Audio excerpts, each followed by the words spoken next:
grow up with the NES, PlayStation, Star Wars, cartoons, and 80s TV? Do you like to think who would win in a fight between Batman and the Master Chief? Comics, games, movies, music, and TV, they're gonna tell you everything you need. Superheroes or not, they got your back. They're gonna save the world of geeks.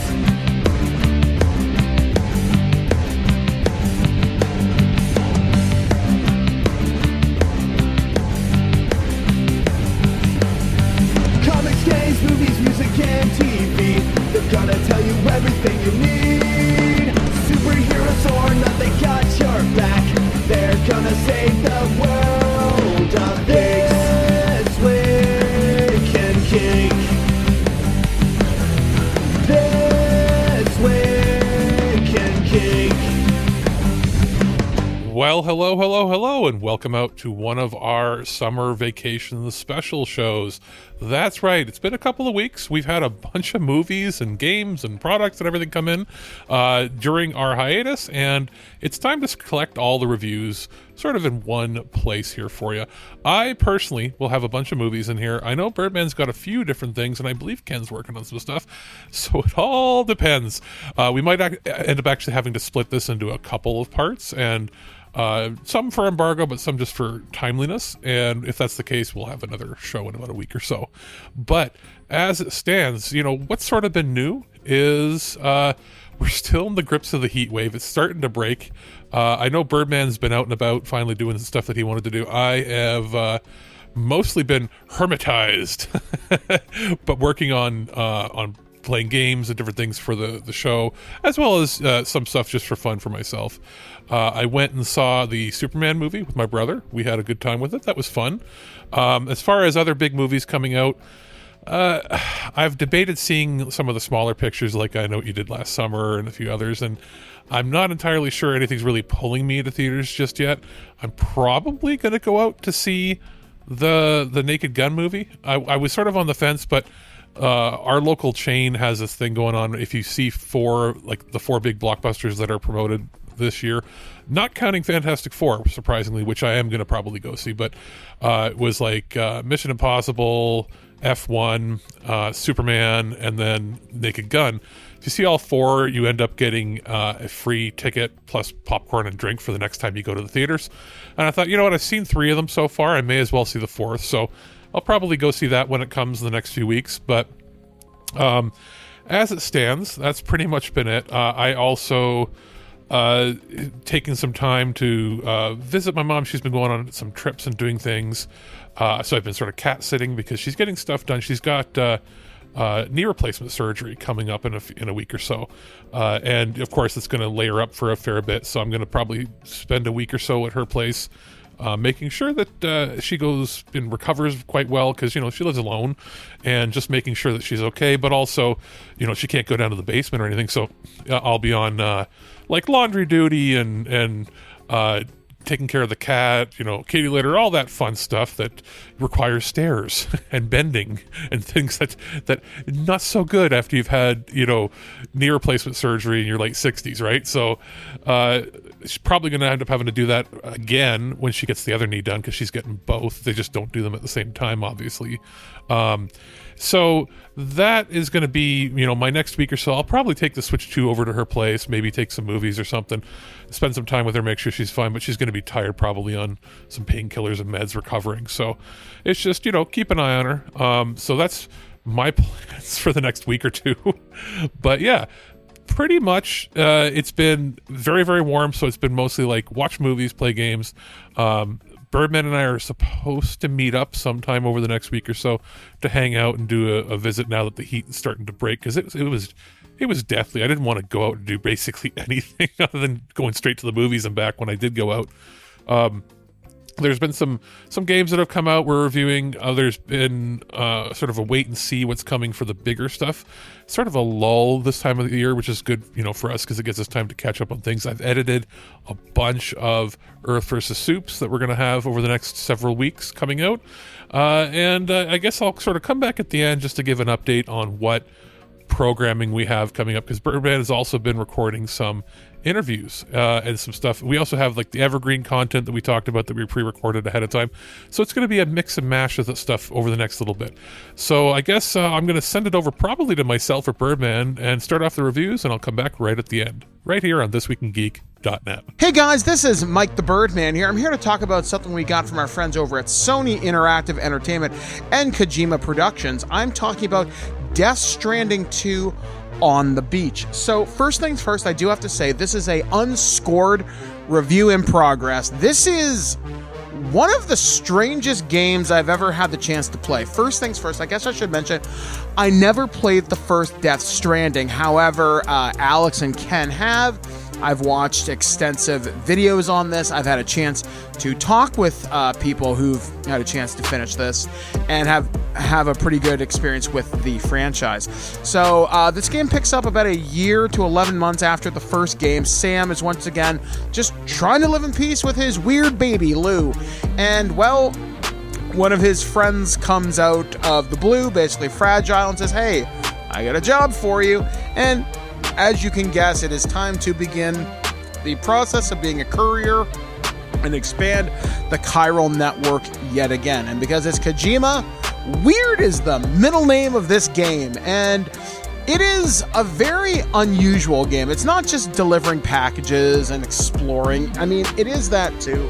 But there's a lot of inventory management. But from what I understand, there's a lot more combat in this one, and it does feel pretty good. I'm not saying it's like Metal Gear Solid levels of, tactical stealth action, although if you're good at those games, you'll be good at this one too, though.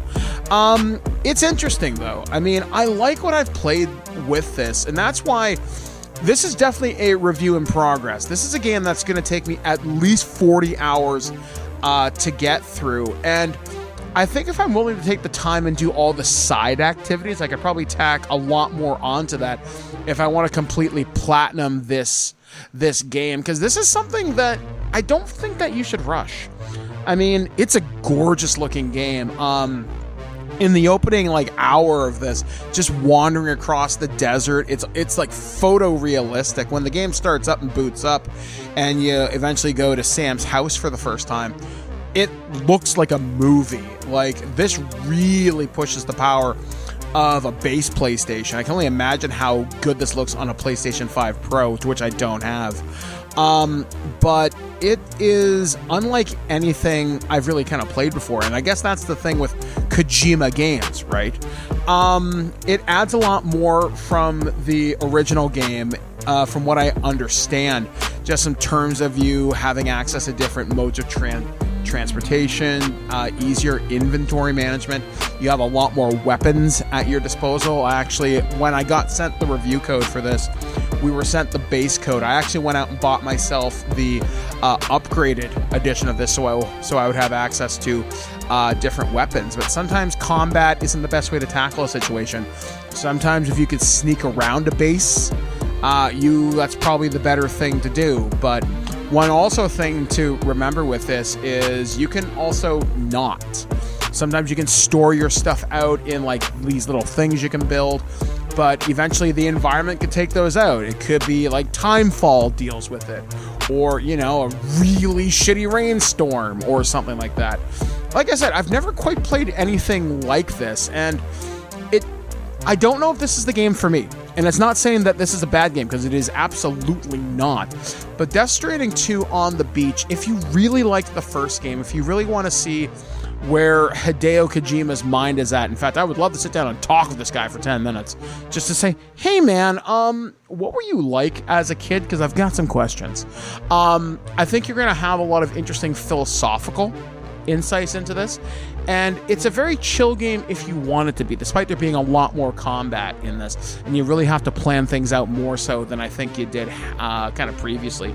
But as of right now, like I said, for this review in progress, I'm hoping to come back when I have had a chance to completely roll credits on this.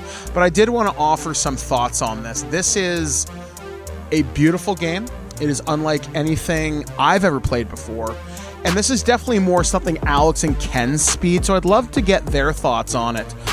when they get a chance to potentially beat this as well. But as of right now, I'm enjoying my time with Death Stranding 2 on the beach, more so than I thought I would, and definitely having these interesting characters all come together in this. And I wish I could remember the lead actor's name. It's going to drive me crazy. I was going to call him Daryl Dixon. I'm like, no, that's his character from The Walking Dead.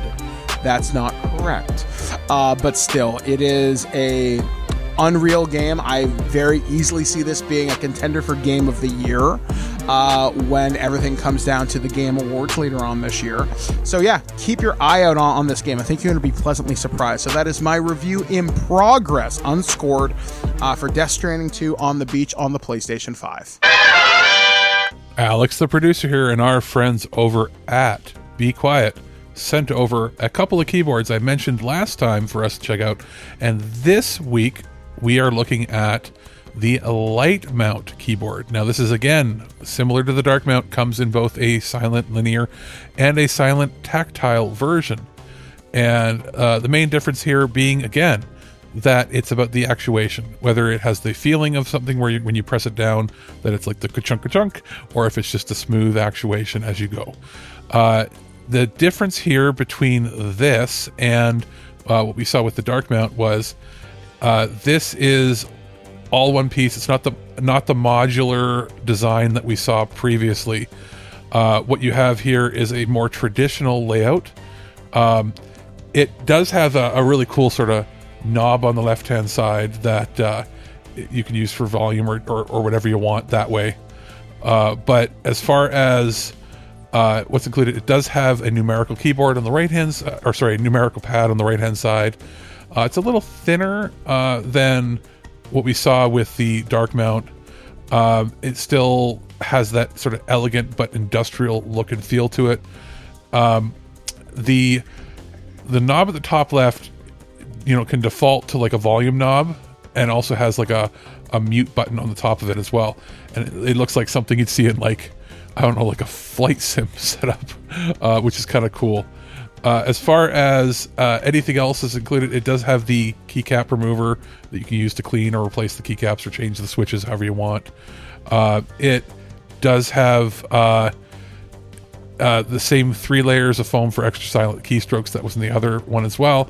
Aluminum 3D media wheel, that's that media wheel I'm talking about, with 5 macro buttons. It does have all the ARGB plus the diffuser in it, so it's like a soft light for it. Customizable RGB. It has the replaceable switches. It's the same software that can be used on it that we talked about last week, or I guess whenever this last came out, a few weeks ago maybe. It does have the same overall build quality. The only thing you're not getting is, you're not getting the modularity, the super bells and whistles with it. What you're getting here is a solid, good keyboard that can be used, general purpose, and it's not going to confuse mom and dad. It's just straightforward, very high build quality. And it's got, the striking aspect of it is that media wheel on it, that just feels premium. Very good. I'm impressed, obviously, by both of them. They can be used for the same purposes, but I feel like you're wanting to show off more with the dark mount. The light mount is a solid, everyday use keyboard that does everything that you want with some bells and whistles. It's just not the same flashiness. But in my feeling, I almost feel like I like them equally, just for slightly different reasons. Hi, I'm Bud Askins, Senior Junior Vice President here at Vaultec. You probably know Vaultec as the brand to trust in the increasingly likely case of a global nuclear war. But I like to think we offer more than hermetically sealed vaults built to withstand Armageddon. We're also a pretty neat place to work. So stay tuned, and let's see if you have what it takes to represent the fastest growing company in America today. Hey guys, this is Mike the Birdman here with yet another Warner Brothers home entertainment release, and I'm looking at Season 1 of the Amazon exclusive television series Fallout. I am a ridiculously huge fan of Fallout 4. I love the role-playing game by Modifius. There's Wasteland Warfare, which is like a minis war game. I played Fallout 4, 76, New Vegas, Fallout 3, you name it, I've played it. When Amazon first announced they were doing Fallout, tremendously nervous. I have not heard great things about the Rings of Power. Jack Ryan was okay. Fallout is a different beast. I mean, we live in a very interesting era of video game adaptations. For every amazing The Last of Us, we get Twisted Metal. For every outstanding anime, we get like Castlevania. We get, lesser things. Fallout was one of those series I was tremendously worried, are they going to nail the satire? Are they going to nail the look? Are they going to nail the creatures of the wasteland? And honestly, it blew me out of the water. With 8 episodes, I was very fortunate to get a preview build of this. And we actually talked about this on the show last year when the series was premiering. And I was just utterly impressed. So when the Blu-ray came out, I was actually really fortunate that they gave me the Steelbook for this. Now, I'm not going to say it's, Brotherhood of Steel approved, though pretty close. I'm really impressed. It's 3 discs. It has 8 episodes, a lot of special features. The highlight here, I'm going to say this, the Vault-Tec promo videos are outstanding. Worth it for this, worth buying the release for those alone. Seriously, there's a bunch of them. If you played Fallout 4, you get the vibe here, which I think is utterly incredible. It's so good. Seriously, the 8 episodes, they're fairly well paced. If I'm going to get back to reviewing the show for a minute, which kind of follows the adventures of Lucy, a vault dweller who has to go to the surface and obviously sets off an adventure running into a Brotherhood of Steel recruit named Maximus and eventually crossing paths with kind of a ghoul bounty hunter who has his own secretive backstory, which is both amazing and tragic at the same time. And it's a really, really good show. I mean, it's got laughs, it's got some pretty amazing special effects, outstanding costuming. Like, it looks the part. Like, it looks about as real as you want Fallout to look. When the leaked pictures were spreading out on social media last year and the year before that, a lot of us had concerns, but then once we started seeing the T-60 power armor in motion, when we saw the texture of Lucy's Vault-Tec suit and uniform, seeing the weaponry of this, it looked amazing. And I will say this, Season 1 doesn't necessarily blow its wad by giving you a death claw right out of the gate. Yeah, we get some creatures like a Yao Goi, we get the Radroat and stuff like that, and you get like 1 or 2 other creatures as well too, and it fits just enough of the aesthetic that you're happy. So Fallout Season 1 is outstanding television. I think in terms of video game adaptations, we are living truly in the golden era with The Last of Us, with this, with The Witcher, most of it, Castlevania. I mean, I can't wait till eventually Amazon takes out Mass Effect. My God, please don't screw that up. But if it's like this, then I think we're in some fairly good hands. And if you can get your hands on the Amazon exclusive version of this, which is the Steelbook, that's the version that I recommend, just because it looks better on a shelf. Steelbooks always look better. It's universal law. It's just the way it is. But yeah, like, I think it's worth it. Like I said, it's only 8 episodes. Honestly, go on Amazon Prime right now, because I know you have it. Watch the first 2 episodes, and if you like it, just pick it up. You'll be very thankful that you have it. I can't wait till this series comes back in December of this year. And mark my words, something big's going to happen with this franchise and something remastered soon. I'm just going to call it Birdman Predicts Now. But I've been wrong before. But what I'm not wrong about is just how outstanding this release is. It's such a fun time. So join Lucy the Vault Dweller and Maximus as they go across the wasteland. You're going to have a blast, a nuclear blast, you might say. When I pointed out that he wasn't following the golden rule, he put a leash around my neck and he made me drink from pot of water that I'm pretty sure was just some kind of animal pee. Well, that is interesting. I mean, I thought I was here to be a sex slave. What? No, what a disgusting idea. I'm simply going to harvest your organs. Alex, the producer here, and it is time for another roundup of movies to talk about. This time, everything is from our friends over at Paramount. Been a while since we talked about Paramount movies, and we're off to a bang this summer. We've got a few releases. We got a couple steelbooks to talk about, as well as a 4K special edition set and a TV show that's a classic for us to discuss. First up, I'm going to mention the 4K set here, and this is the 30th anniversary limited edition steelbook of Clueless, the movie, not the TV show. This is a 4K set, Ultra HD. Also comes with a Blu-ray, a digital code, and as mentioned, it is a limited steelbook. Interestingly, it's a steelbook inside of a cardboard slipcover with some goodies added here as well. There's a slipcase, steelbook, movie poster, report card, collectible photo cards, language arts cards, and stickers.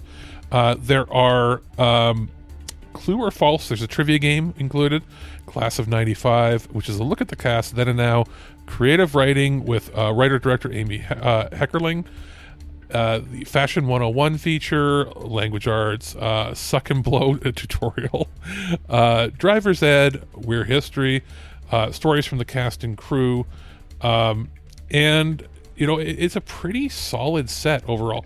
If you haven't seen the movie before, you've definitely seen the memes and things that have come from it. Basically, Clueless was... I think a lot of us are probably more familiar with the show that ran for quite some time, but basically it is about a rich girl, valley girl talk. I believe it was adapted or loosely adapted on... Oh man, was it one of the like Pride and Prejudice type books? It was one of those sorts of things. I'm pretty sure it was one of those like classic novels that was readapted. I'm kicking myself now thinking about it. I'm not going to look it up, but you'll know. Believe me, you'll know when you watch it. But it's sort of a classic of 90s cinema, which is weird to say that 90s is now classic, but it is. And the acting in here is phenomenal for what it is. Direction is top notch. I think at this point you pretty much know whether or not you like the movie or not. If it's new to you, this is a good format to watch it in. It's probably the best it's going to look, at least for quite some time. The 4K is crisp, clean. It has a really good transfer. Obviously, it's tone mapped very well with HDR, and yada yada yada. As far as the DVD, or sorry, the Blu-ray release included with it. The Blu-ray is sort of transferred just from this release that they've had previously, but it also includes a digital code, which is good too. Comparatively, obviously, the 4K looks the best. The Blu-ray looks good as well, and the digital code is going to be on par, closer to what the Blu-ray itself looks like. Good set if you're a big fan. If you're new to it, the fact that it includes everything, it's also a collector set that's not in like a big, gigantic, fancy box. It's something that can fit right on your shelf with your collection. And for those that are steelbook collectors, the fact that it's packaged the way it is with the slipcover and everything, it also means that the steelbook is going to be in good condition. Sometimes steelbooks can be kind of dinged or dented depending on how they're handled by either the store or by warehouses, and you're not going to have an issue there. It's also, same with the other two steelbooks that I'm going to talk about here quickly. It's also the better steelbook, if you know what I mean. There's like 2 or 3 grades of steelbooks, one of which is one that bends and warps very easily and it isn't very well made. Some companies tend to use them, and then there's sort of like a middle grade one. These are the much higher quality ones that you can, like, I'm holding on to the other 2 sets here from where we talk about, which is To Catch a Thief and Small Soldiers, and you can sort of give a little bit of pressure on it. It doesn't dent. There's no bending or warping of them at all. So they are the good sets for anybody that was concerned. And as I mentioned here, moving on to Catch a Thief, this is a classic Cary Grant, Grace Kelly movie, which is an Alfred Hitchcock film that I had briefly seen, I think, way back. When I might have seen this on either TV, like maybe like Saturday Night at the Movies on TVO when I was a kid or like early teens. But essentially, it's a hybrid of romance and like a thriller, as only the master can do. It's basically about a reformed jewel thief. He was known as the Cat. He's basically suspected of new thefts, and he's like, it's not me, and they gotta prove it, and yada yada yada. You kind of get the idea of where it's going. It did win an Oscar for Best Color Cinematography in '55, back when that was still a thing, when there was a difference between cinematography for black and white and color. That sort of faded out of existence within a year or two of that after. But what is good about this is, because it was a color picture and from like the Technicolor era, it is pristine when you watch it now in like Ultra HD, because this is a 4K steelbook, I should mention, which also includes a digital code. So it is properly tone mapped. It's probably the best this film has ever looked. It has a commentary by a Hitchcock historian, which is actually pretty insightful. It's worth definitely listening to. There is a filmmaker focus from Leonard Maltin on it. There is there was another one called, was it A Night? Yes, A Night with the Hitchcocks. Unacceptable Under the Code, which had a lot of censorship, explaining how they had to censor certain things from the story because this was based on a book. Writing and casting of it, the making of, Behind the Gates, Cary Grant and Grace Kelly, Alfred Hitchcock to Catch a Thief and Appreciation, Paramount years, talking about when they're working there, as well as the original theatrical trailer. A solid set. Looks fantastic. It also includes the digital code within the box. And for the next one we're going to talk about here, which is Small Soldiers. This, interestingly, I thought I had seen this as a kid, but I had only ever seen maybe bits and pieces of it on VHS. I had friends that watched it, but this was Joe Dante's kids movie, for lack of a better term. It came out in 1998, so I was like 11 years old when this came out. And this was the one with like the this was the answer to Toy Story. This was Paramount's answer to that. It was the first time that this has ever been released in 4K. Basically, Commando Elite action figures, and they have military-grade computer chips. They go kind of haywire. Hijinks ensue, essentially. It has Frank Langella as a voice actor in it, Tommy Lee Jones, Kirsten Dunst, Gregory Smith, Jay Moore, Phil Hartman, and this was Phil Hartman's final role. Dick Miller and Dennis Leary, Small Soldiers, is a wild piece from when we were just transitioning to doing a lot more CGI, but at the same time this was a lot more practical. It is definitely worth a watch. There's behind the scenes look at the making of Small Soldiers, and then bloopers and stuff that are included here as well. Not a ton of special features. The biggest thing here is that the movie's actually getting some love and finally getting like a full-on like remaster, cleaned up from the source in 4K. It also includes a Blu-ray and a digital code, so it's basically the ultimate way to watch this. Good steelbook, well worth it for sure. And the final set we're going to be looking at here, we're shifting gears a little bit. This is a Mill Creek release. This is Mill Creek's release of Bewitched, the complete series. This is on Blu-ray, and I know that there's been different sets released of this in the past on DVD and whatnot, but it's always good to see that Mill Creek does a pretty good job usually when they get a series and they get the ability to put it out on Blu-ray. And here we go. It's the 60th anniversary special edition. It has exclusive new bonus features, which is great because they've been doing that lately with a lot of their stuff. It has the new features are created and written by the author of Bewitched Forever and Twitch Upon a Star, and produced and directed by, who is that say on the back of here? Justin Bailman. So I think everybody knows the story of Bewitched, but basically Samantha is a young witch who falls in love, marries an ad executive, and tries her best to fit into straight-laced suburbia. This was pretty much a classic of the era. It's hard to believe 60 years ago, but I remember seeing reruns of this for years and years and years because it was a cheap show to get on TV. But it's never looked this good. There's been a lot of cleaned up visuals on here. It looks significantly better than when I remember seeing it rebroadcast on TV, even when it was rebroadcast on HD TV back when that was, sort of a new syndicated package. It's a 22 disc set collection. Comes in basically the same kind of box you see a lot of the Paramount releases come in, those big thick rounded ones, but it's also got sort of a booklet included here in a slip box.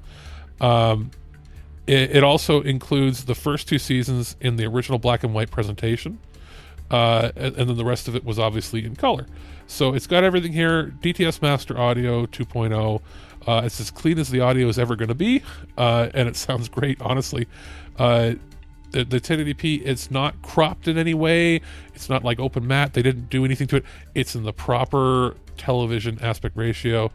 It includes 16 audio commentaries for some of the key episodes, some mini documentary stuff, as well as a 40-page booklet with episode guide included. And it's a pretty solid set. I think it's definitely one of the better ones to come out in the last few years.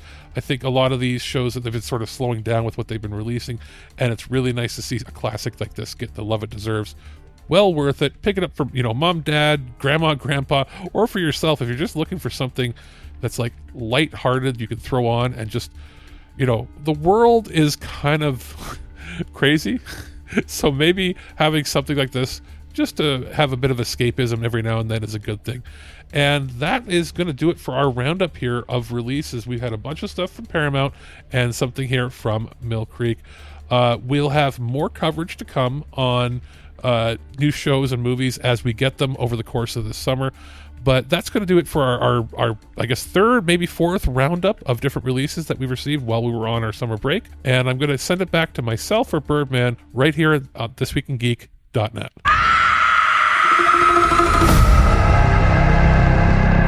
Grandma, what's happening to us? Years ago, I had a premonition that started it all. I saw what death was about to do.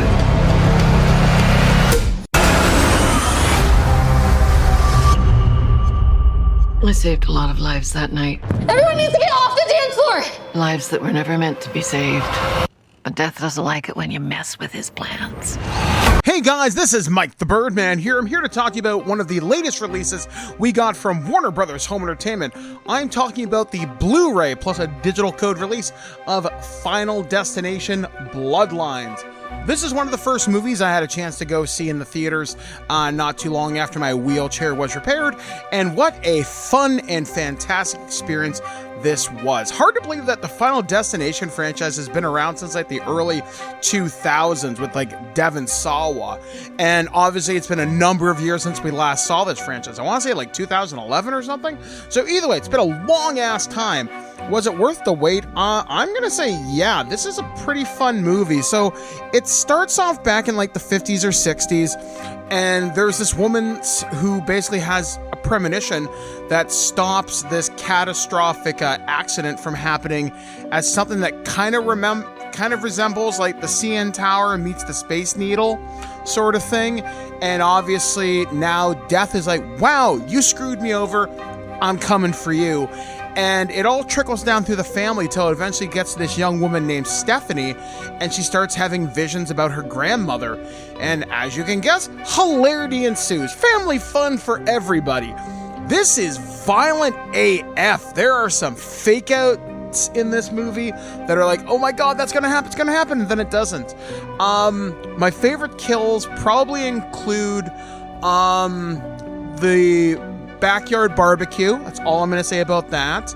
The garbage truck had me going, oh my god! In the theater, I was like, holy shit! Because it really takes you by kind of surprise, because it's just the most ridiculous set of circumstances, how it all comes together. And then I'll just say this, the hospital sequence. Outstanding. I had so much fun with this. And that's the thing I like about the Final Destination franchise as a whole. They're fun popcorn movies. They're not meant to be taken seriously. However, on a serious note, this is Tony Todd's one of his last roles. I do think this is the most recent thing he was in before he passed. I think he still has some stuff in post-production that has yet to come out yet. The most recent thing I knew Tony Todd from recently was he was Venom in Spider-Man 2 for the PlayStation. And he was also in the most recent Candyman reboot in a cameo appearance.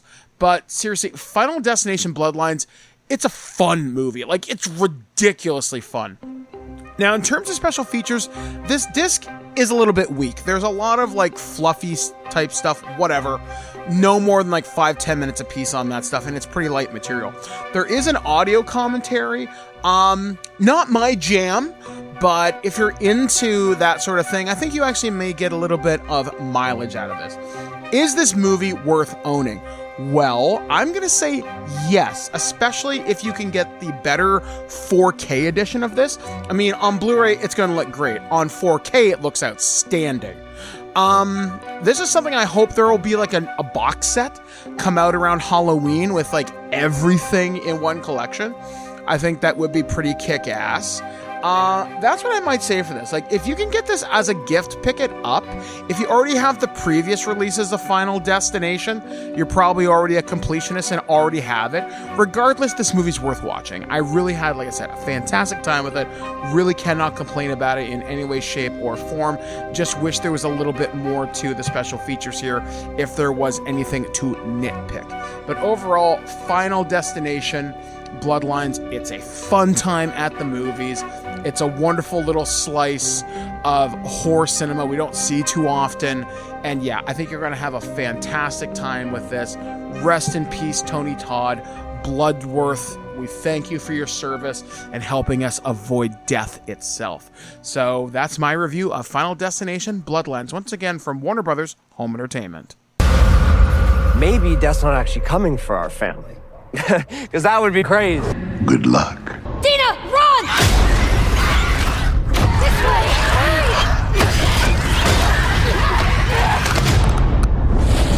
I have to finish it. You killed my friends.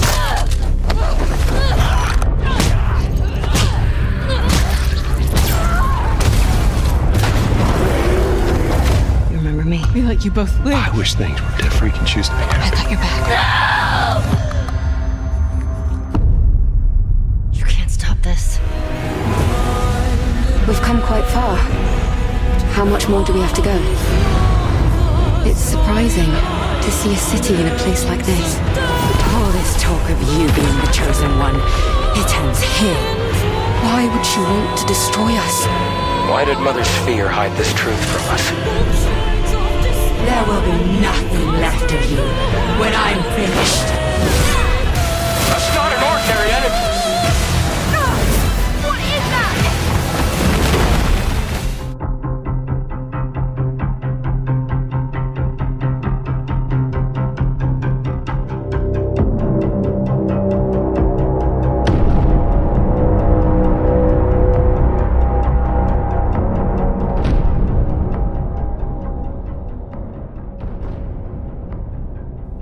Hey guys, Ken Reels here, and welcome to my reviews for Stellar Blade and Last of Us Part 2 Remastered for the PC. Thank you to the folks at PlayStation for sending me a code for both of these games for the Steam version. And the reason why this is a double review is specifically because I have a little bit to talk about one of them and a lot to talk about another, and it's just easier to put these two together. So both these games are obviously published by PlayStation, but let's start off with The Last of Us Part 2 Remastered, which is developed by the folks over at Naughty Dog, Nixxes, and Iron Galaxy, and this is a PC port of the PS5 original. Story-wise, it's controversial, and I'm not going to touch any of that. So the overall port report, it runs immaculately well.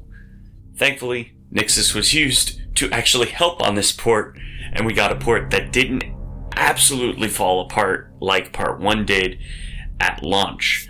I appreciate that opening up a new game allows you to disable the pre-purchase bonuses of supplies on boot. And I ran this game at 1440p on a television at getting around 75 FPS with a 120 FPS cap with dynamic resolution and DLSS on. It ran smooth, there was no issues. I mean, I saw a few frame drops during major loading moments, but it wasn't during life or death situations, only during sequences of walking around, so it really didn't affect gameplay per se. And one of the big things is that this supports Dolby Atmos sound, and it immediately detected and outputted to my Dolby Atmos speakers that are on my TV. Honestly, I could not be happier with this port. It's basically night and day with the experience I had with Part 1's PC port, which was an absolute abysmal experience. And for the price of $50, huge recommend. Absolutely, this is a great port of the game. It is a gorgeous game. You will have a good time. The port is fantastic, runs immaculate. However, speaking of running immaculate and not running immaculate, in the case of Stellar Blade, which is developed by the folks at Shift Up, this is of course the PC port of the PS5 exclusive, and this is what I've lovingly called Korean Bayonetta. And when you play the game, yeah, it's a character action Bayo. However, for my personal PC setup, this game was a pain to get running. Multi-monitor setups, this game is damn near unplayable without disabling displays and other annoyances. It locks your resolution in borderless window mode, which is pretty much the big no-no for multi-monitor players, because especially when you have GPUs that aren't necessarily the top of the line GPUs, you're not going to be able to run some of these games at the recommended resolutions and whatnot.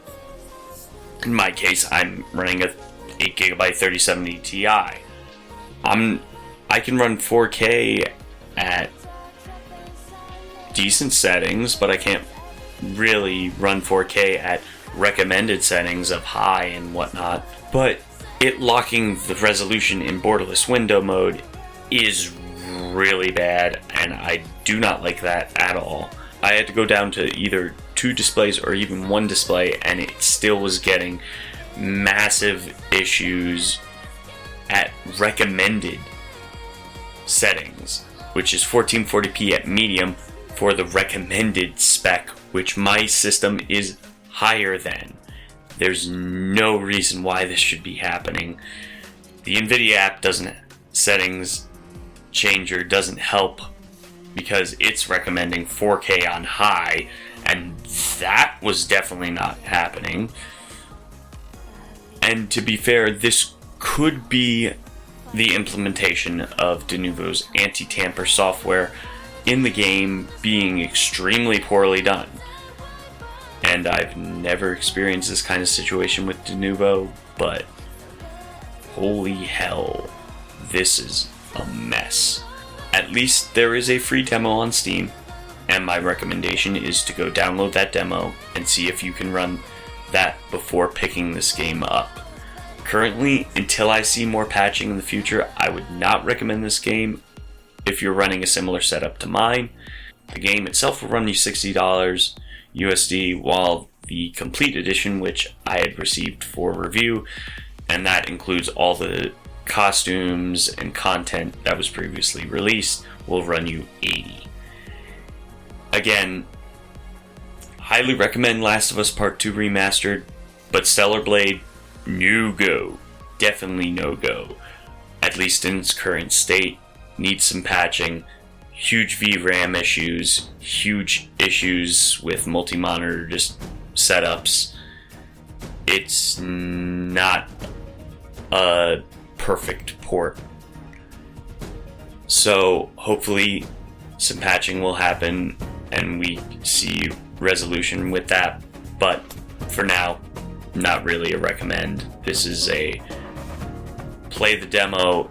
If the demo runs well on your system, then possibly pick it up. But for my setup, did not run at all. And that's going to be it for this little port report review thing. And hit it back to whatever this is attached to.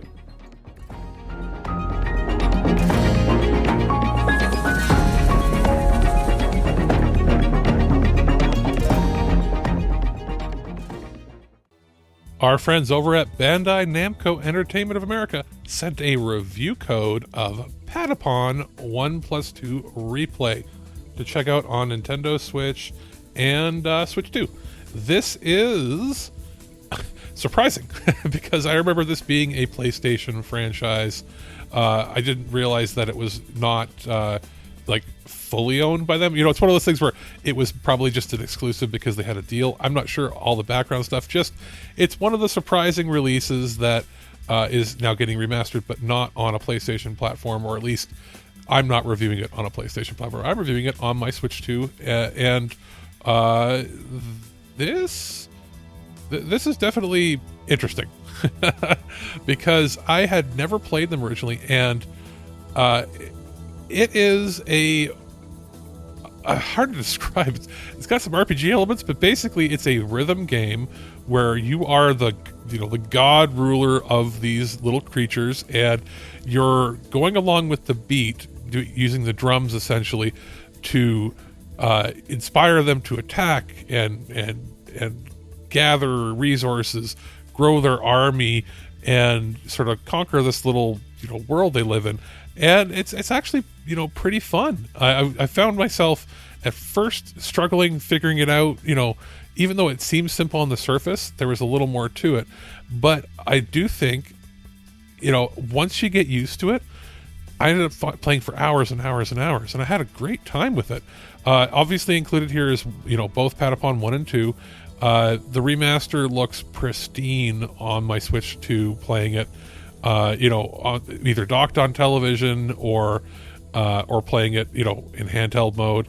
This is one of those titles that, I think can fully utilize, the resources that are available and still have plenty of overhead. So there's not going to be any slowdown whatsoever when you're playing it. It's just coded quite well. I've had, zero issues playing it. Audio wise, sounds good. Obviously I was playing with headphones and when I was doing it in handheld mode, playing it on the TV, it sounds good as well. The controls are responsive. There's no lag or latency or anything involved. I had absolutely no issues playing it. I do think it's not going to be for absolutely every game player out there, but if you like, rhythm music based games plus platforming and some of the cutesy, nonsensical kind of characters and colorful, environments, it's going to be great.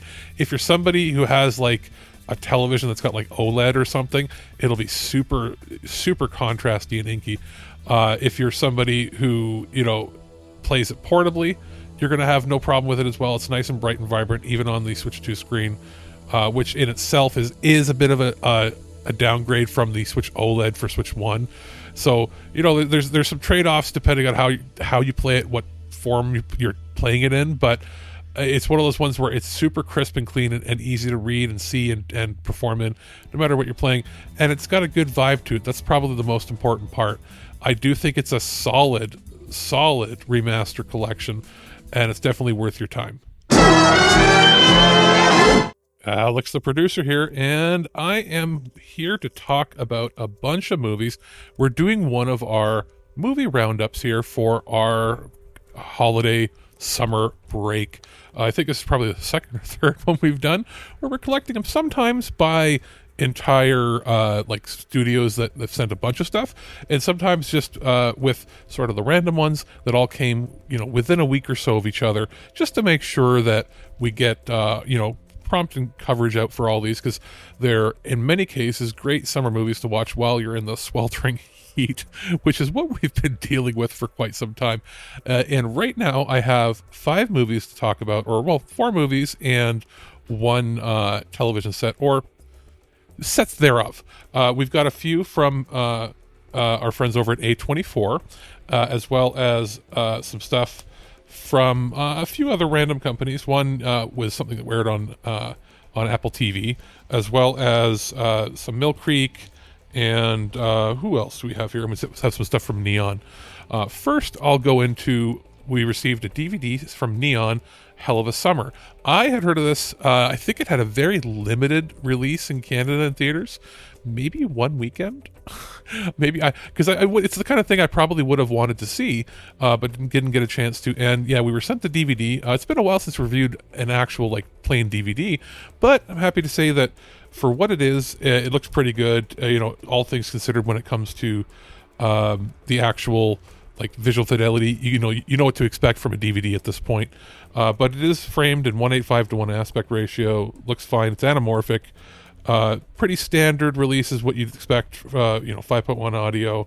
There's audio description in 2.0 for those that need it. There's subtitles. Running time 88 minutes. Standard sort of slasher comedy fare, and that's what you get here. The basic premise is a camp counselor who's getting to be a little bit older for what would normally be a camp counselor. It arrives at Camp Pineway, thinking his biggest problem is that he sort of feels out of touch with all the people there, but all the while there's a masked slasher going around killing kids. It is like I guess the best way to describe it's like it's Gen Z's interpretation of Gen X's slasher movies. And I'm sort of caught in the generation in between, and I think it works out pretty well. People involved, you're going to recognize some people. Obviously, there's like some younger kids that I'm like, huh? But Finn Wolfhard, you'd know, obviously. And some of the other people, if you watch, you're like, I've seen these kids are pretty up and comers. It's well put together. It's got, the right kind of comedy. It is a low budget movie, but it's something, if you're a slasher fan, comedy fan, like, slasher comedy, I think it works. And I do think it's worth a watch for sure. As far as purchase, it's a pretty bare bones, straightforward DVD, but in that sense, it does exactly what it needs to do. Would have been nice if it had a little more added to it, but it is what it is, and I think it works quite well. We also have a set of Ultraman, continuing on the multi-year releases that Mill Creek has been doing that we've been covering. What's interesting here is this time we're getting one of the cartoons. And it's actually, it's a pair of things. It is Ultraman The Adventure Begins and Ultraman USA, which includes both the US and Japanese versions, which is pretty darn neat. It is completely region free, so region ABC on Blu-ray. It has it's in the 1:3:3:1, so it's in full screen as it was originally animated and done. What's good here is it has a brand new English dub for the series, which is awesome. So it's in stereo, lossless audio. Not really other features at all to be included, but the biggest thing here is a proper decent English dub, and I do think it's a fun watch for people if you've been collecting all of the Ultraman stuff over the years. I think they've been doing this now probably 6 years or more. We're getting close to releasing all the major ones, and it's nice to see that they've got this stuff coming out. Happily added it to my collection now, obviously, and I do think a lot of other people will like it too, so that's keep your eye out for that one. I'll put a link in the description for everything here. And then we've got a pair of movies from A24, and both of these were theatrical releases. Some weren't in theaters as long as I'd hope, but we have Warfare and Death of a Unicorn. They both come in a cardboard, sort of custom cardboard slip box, a little more premium feeling than what you get from standard Amaray cases. And I think a lot of people knew about Warfare, but maybe got it confused with Civil War, since it was, Alex Garland did sort of two similar theme movies kind of back to back. But Warfare is pretty intense. It's one of those, like, you watch it, you absorb it, and you go, I might come back to that another time and watch it, because it's a pretty intense experience. But it is definitely, worth a watch for sure. And basically, it's a platoon of Navy SEALs are in Iraq, and insurgents plan to attack, and it's a very tense, very intense movie as well, and you get to sort of really, it kind of feels like you're really there, which is always, good, but also not necessarily good for those faint of heart, that's for sure. There is filmmaker commentaries on this. There is behind the scenes the set stuff. There is postcards included. It's in 2-to-1 aspect ratio, which is 2-to-1 is a little bit more like sort of what you see on like streaming TV now, but it works well for the framing of the cinema itself.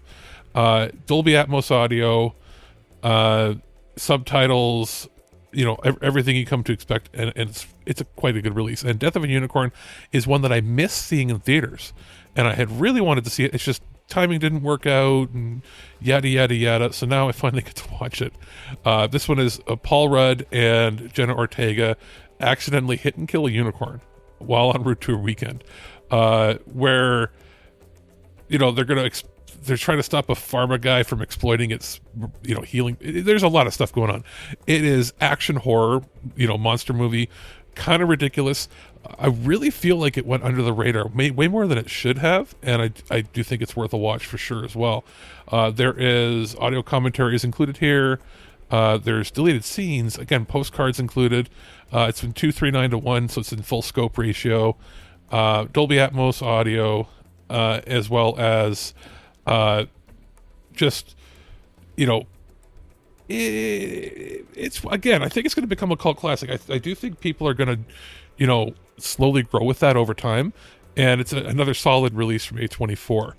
And the final one I'm going to talk about here is one that I've had the most experience with, and that is C. Now, C is the Apple TV show. When they started launching Apple TV Plus originals, there was a handful of shows that started with it, and this was one of them. And they've really gone all in when it comes to like genre speculative fiction, so like sci-fi, and actually they're probably one of the top sci-fi producers right now, or at least presenters of shows. Some of my favorites are like Severance is on there, but my favorite show on TV currently and for the last several years has been For All Mankind, and this was sort of paired with that at the same time. And I never saw the third season. I didn't have a subscription anymore to Apple TV Plus, and I thought, I'll come back to it eventually. So I only saw seasons 1 and 2, and I felt like originally season 1 felt like it was the most slept on of the new Apple TV shows. And this is Jason Momoa in a far-flung post-apocalyptic future where there basically has been a disease and a virus or something, or bacterium, that devastated mankind by basically making almost every single person blind. And the world is so immersive in how they thoughtfully put together how would people survive in it.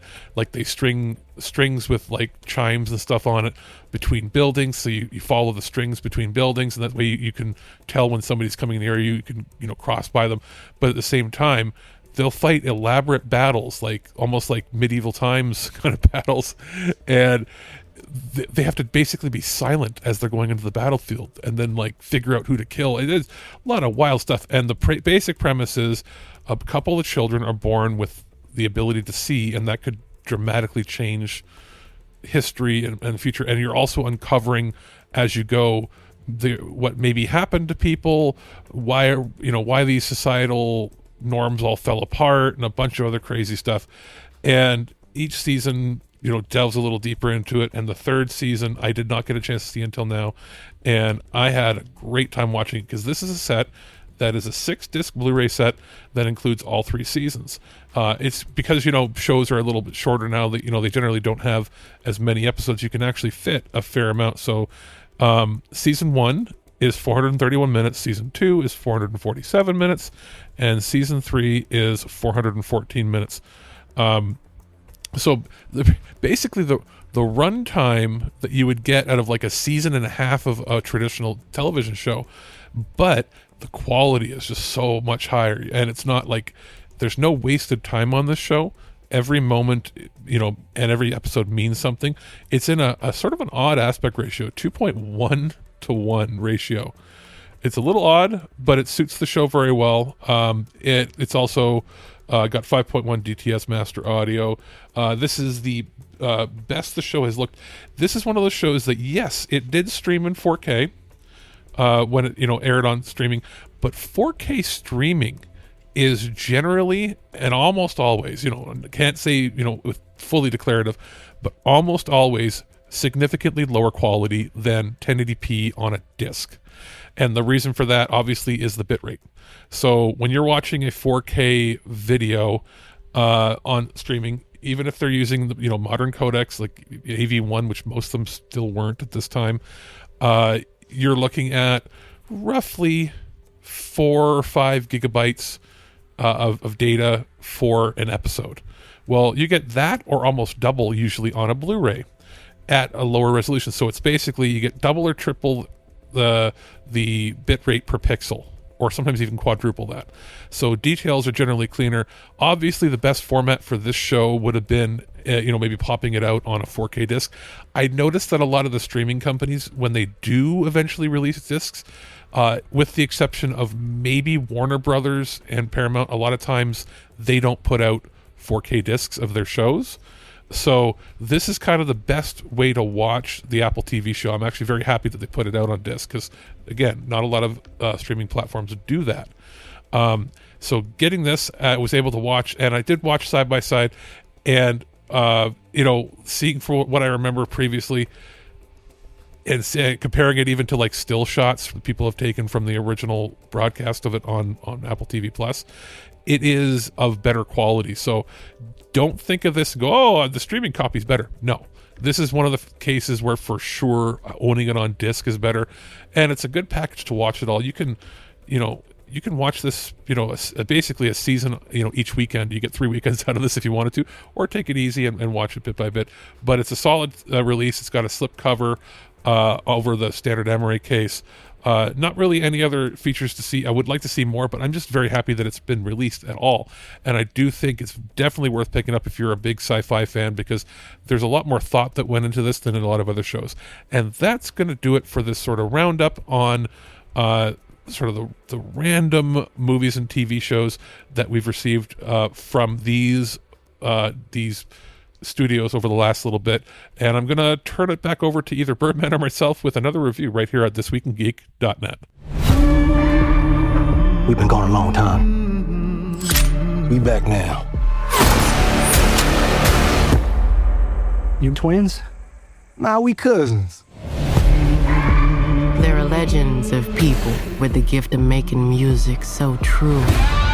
It can conjure spirits from the past and the future. This gift can bring fame and fortune. Will somebody take me in your eyes? But it also can pierce the veil between life and death. Hey guys, this is Mike the Birdman here. I'm here to talk to you about something really exceptional we got sent from our friends over at Warner Brothers Home Entertainment. I'm talking about the 4K Ultra HD plus a digital code version of the movie Sinners, starring Michael B. Jordan. I first saw this in early May. I'm pretty sure this is one of the first movies I saw when I got my wheelchair back. And I didn't know a whole lot about it. All I knew is it involved vampires. It starred Michael B. Jordan as twin brothers Smoke and Stack, and that's all I really kind of knew about it. And it had Haley Stanfield from Hawkeye and Bumblebee and True Grit, and I'm thinking, all right, cool, I like the cast already, neat. And what I got was probably one of the coolest movies I have ever seen in recent memory, and I know I'm really overselling it. And I don't want to say too much about the plot, because honestly, the less you know going in, the better. You will be pleasantly surprised by the ending. And there is a reveal right at the end. I was like, what? And I thought it was so cool. So the movie itself is utterly amazing, powerful performances from Michael B. Jordan and the rest of the supporting cast. It's something I didn't expect to take me like it did. There's a really fantastic musical sequence in it, which is where it really caught my attention. just because it blends together the present, the future, and the past. And I don't want to say too much more beyond that because it really spoils the impact of that scene. But it's something so amazing. I mean, it kind of reminds me of From Dusk Till Dawn, but that's not even a fair comparison. It's one of the coolest vampire movies you will ever see, hands down. And I like how it has, the movie has a lot to say, and a lot of that comes from the special features on this. If you've been listening to Twig for any number of years, you know I tend to judge movies and their releases by the strength of their special features. And Sinners is probably one of the strongest releases I've gotten from Warner Brothers in quite some time. Like, the making of is easily over half an hour. Most of the special features are over 10 minutes, usually in the 15 to 20 minute range. And there's a bunch of deleted scenes here too. It's really kind of the whole package here. Plus, it looks and sounds phenomenal. I am watching this on an Xbox Series X in a 5.1 surround sound system on an Amazon Fire TV. I want to say the TV is about 55 to 60 inches, something like that. But it looks astounding, and it sounds just great. Honestly, there's nothing really negative to say about this. I mean, I think this is a movie that's a great gateway horror movie for somebody. This is a great date movie you could bring someone to. I mean, Michael B. Jordan owns the scenes that he's in. Ryan Coogler is an outstanding director for this movie, and like I said, this is definitely in the top 5 movies I've seen this year. I would put Sinners at number 1. I'd probably put Superman, and then probably Companion would be my top 3 so far. I'm honestly just so impressed with this movie. Sinners, I know I'm selling it hard because it honestly deserves it. Seriously, Sinners from Warner Brothers Home Entertainment is one of the best movies that's come out this year. If you can watch this in a good surround sound environment here, with the lights off and the sound just absolutely filling the room, you are in for an absolutely transcendent experience. Sinners, like I said, fantastic movie. You need to own this. Once again, that is Sinners on 4K Ultra HD with a digital code coming to us from Warner Brothers Home Entertainment. You keep dancing with the devil. Careful, boy. You gonna bite off more than you can chew. One day he's gonna follow you home. Those magnificent bastards! Color me kooky, but something very odd is going on around here. You're not allowed to talk anymore. And that's going to do it for one of our summer roundup shows. What do we have this week and in the next week or two coming? Right now, for this week's Earth vs. Soup, we have episode 266, First Man into Space from 1959. Following, next week, we'll have Earth vs. Soup 267, The Maze from 1953, and then I may as well give a quick update because I'm not sure when our next episode is going to be, but the next one after that is episode 268, The Alpha Incident from 1978, and we got a bunch more ready to go. They've been working real hard putting together a ton. I've probably got like 100 episodes I can go through to edit because we only release them weekly, and sometimes they get them in batches of 4 or 5 at a time from over there at Aaron and Darlene. As far as other programs we've got coming up, as far as ready to go, we've got a loose cannon on 90s media icons. And then over the next week or two, we'll also have a random access memories on movies to get to know us, unexpected picks from the crew over there. I wasn't a part of that one, so it'll be interesting even for myself to listen to it.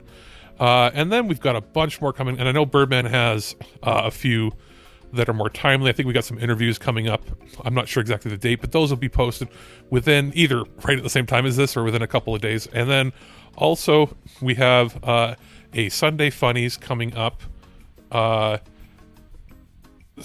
very soon. I believe they're recording one for that, and we actually should have a Sunday Funnies out within this week or maybe even slightly before this, depending on when this recording comes out. So that's going to do it for us. We'll be back with more reviews and another collection probably over the next week or two right here at ThisWeekInGeek.net. At no point in your rambling, incoherent response were you even close to anything that could be considered a rational thought. Thanks for listening to this episode of This Week in Geek. Hungry for more? Check out our website at thisweekingeek.net. You can subscribe to the podcast, browse our Twitter and Instagram, and leave your thoughts on today's topics. If you'd like to give us some feedback, send us an email at feedback@thisweekingeek.net. Tune in next time, and remember, lower your shields and surrender your listenership. We would be honored if you would join us. Thank you for your cooperation. Good night.